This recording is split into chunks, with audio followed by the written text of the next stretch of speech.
सगळ्यांच्या आवडीचा विषय पिठलं, भाकरी आणि ठेचा. त्याच्यासोबत मऊसूद भात, तुपाची धार आणि मस्तपैकी डाळ. काय मस्त कॉम्बिनेशन आहे. नमस्कार मंडळी, मी वृद्धी. आज आपण हाच मेनू बनवत आहोत आणि त्याच्यासाठी मी खोबरं, शेंगदाणे, लसूण, जिरं आणि हिरव्या मिरच्या मी मिक्स घेतलेल्या आहेत, ज्या कमी तिखट आणि तिखट दोन्ही मिरच्या घेतलेल्या आहेत. आपल्याला सगळं एक एक करून भाजून घ्यायचं आहे आणि शेंगदाणे आणि खोबऱ्याचं प्रमाण तुम्ही कमी जास्त करू शकता. तिखटासाठी तुम्हाला मिरच्या जर का तिखट मिरच्याच घ्यायच्या असतील तर तुम्ही घेऊ शकता.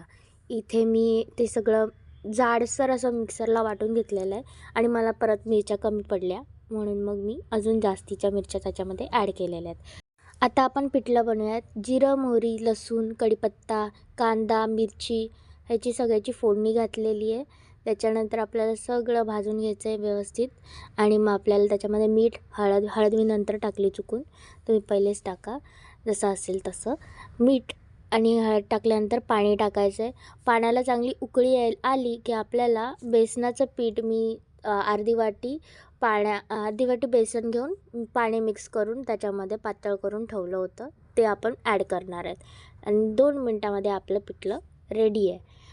चांगलं घट्टसर ह्याला शिजवून घ्या, वाफ काढा. त्याच्यानंतर आपलं पिठलं रेडी असणार आहे. मस्तपैकी पिठलं, भाकरी, भात, डाळवरती मस्तपैकी ताव मारा आणि जाता जाता लाईक करा, शेअर करा, सबस्क्राईब करा. भेटूयात नेक्स्ट व्हिडिओमध्ये.